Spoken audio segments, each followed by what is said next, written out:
So you'll never guess who I've bumped into, only Zane Lowe. So you've got your set in half an hour?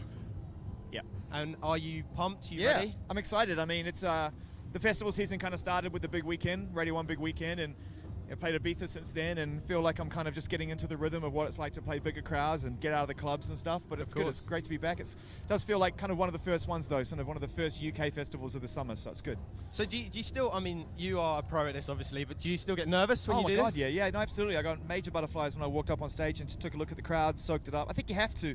You know, there's so many variables that can go wrong. Things can break. Crowds can really not like what you're doing. The DJ on before can smash it, you know, so unquestionably that you're never going to be able to recover, which is probably happening right now thanks to Andy C. And there's just lots and lots of things that you can't control, but that's also part of the excitement of it. Absolutely. So you could, obviously, you're here today. You're going to smash it, of course. I'll try. But what can we expect from your set today? Go on, give us a little sneak peek. It's varied as usual. I've never really stuck to one genre. I always cover the BPMs pretty dramatically. You know, there's a fair amount of original stuff in there, just like remixes, re-edits, a few ideas and demos I've been mucking about with for a while that seem to work. I never really get around to releasing anything. It always just ends up being something I enjoy playing out as a DJ. I find other ways to release music through collaborations, writing, producing. It doesn't have to be my own beat. So, you know, I sort of get a thrill out of playing those when I play out, but everything just kind of with a hip-hop edge. I mean, that's sort of my thing is... I'm just a hip-hop guy, really. Well, hip-hop guys are good guys. So, obviously, you're a muso. Yeah. And have you managed to see any of the other artists today? No, I mean, I've seen Andy C. You know, we got on site pretty late. That's the other thing I think is, you know, you tend to enjoy festivals a lot more when you're not playing them. When you're playing them, you're either coming from one to the other or you got to go somewhere else. It's very rare that, well, certainly for me and my friend, where we get a chance to hang out very often. But I heard about a block party when I was coming in. It'll get easier as the summer goes on.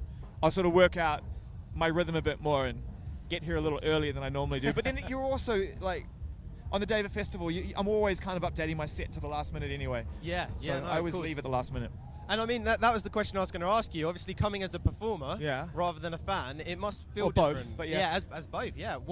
How does it differ coming as a performer? You know, I'm still a fan. I'm just a music fan, and whether I'm making music with people or playing it on stages or radio or talking about it like yourself, I'm just a fan, and I've always been that way. That's where it comes from, and that's kind of where it's always going to be. So the only difference is that, you know, for an hour or a little bit more than an hour at festivals, you know, I've got some work to do.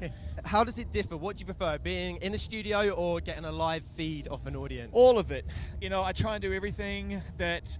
I try and have a conversation with all of them. They all speak to each other. Of course. You know, I don't ever feel like if I'm in the studio during the day, when I go to Radio 1, I have to put a different hat on or think differently. It's just an extension of a great day. And same thing with DJing. If I do a radio show, then I get in the car, I get on a train and go play a gig. It never feels like, oh, this is my other job. It's just all part of the same thing. Absolutely. Which is just to be close to close to music and have as much fun within the seemingly, you know, boundless parameters of music, really. Absolutely. Well, Zane, thank you so much. Thanks, I know how Johnny. busy you are, so thank you very much for cool. sparing your time. Thanks, on man. this very windy hill. So there we go. Zane Vivo Lowe, in the house. Yeah.